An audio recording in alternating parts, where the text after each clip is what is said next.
Hi friends, good morning. আজকে 10th জানুয়ারি।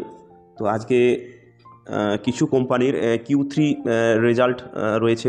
তাদের মধ্যে উল্লেখযোগ্য কিছু কোম্পানি যেগুলো রয়েছে আমি তাদের নামগুলো বলছি। CEC limited, TCBL limited, Brightcom group, just dial limited, Anex biotech, supreme engineering. এই কোম্পানিগুলোর আজকে Q3 রেজাল্ট পাবলিশ হবে। তো যখনই রেজাল্টগুলো পাবলিশ হয়ে যাবে আমি সঙ্গে সঙ্গে আপডেট করে দেবো। আর কিছু নিউজ আছে, যেমন মার্কেট খুবই ডাউন রয়েছে।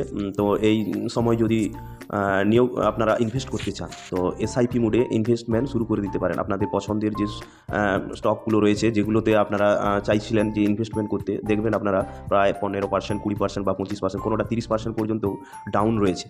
তো এই সময় আপনারা কিছু কিছু স্টক নিয়ে রেখে দিতে পারেন। তো আমি সবসময় আইটি সেক্টরে বলিস। তো এটা আমার মনে হয় আপনারা আপনাদের যে ফাইন্যান্সিয়াল অ্যাডভাইজার আছে তাদের কাছ থেকে জেনে নেবেন যে আমার মনে হয় পোর্টফোলিওর 40% আইটি সেক্টর থাকা উচিত।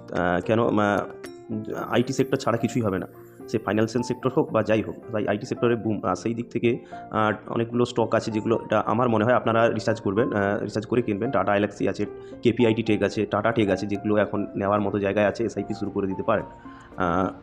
আরও কিছু স্টক আছে, যেমন ইভির ক্ষেত্রে সোনা বিএলডাব্লিউ, টাটা মোটরস, আর আছে অনন্তরাজ, যেগুলো অনন্তরাজ হচ্ছে আমাদের ডাটা সেন্টারের জন্য। রিলায়েন্সও একটা বড় ডাটা সেন্টারের একটা বড় অংশ। তো রিলায়েন্সেও আপনারা ইনভেস্টমেন্ট করতে পারেন। রিলায়েন্সে ইনভেস্টমেন্ট করার একটা ভালো অপরচুনিটি রয়েছে এই সময়। তো যেহেতু টাটা গ্রুপের মতো এখন রিলায়েন্স গ্রুপটা ডাইভার্সিটি হয়নি, তো যখন রিলায়েন্স গ্রুপ ডাইভার্সি হবে, তো যখন এইগুলো কোম্পানিগুলো ওপেন হবে, নতুন করে আইপিও আনবে, যেমন রিলায়েন্স রিটেল, রিলায়েন্স জিও, সেই শেয়ারগুলো আপনারা পাবেন। তো এই সময় ইনভেস্টমেন্ট করতে পারেন। Thank you.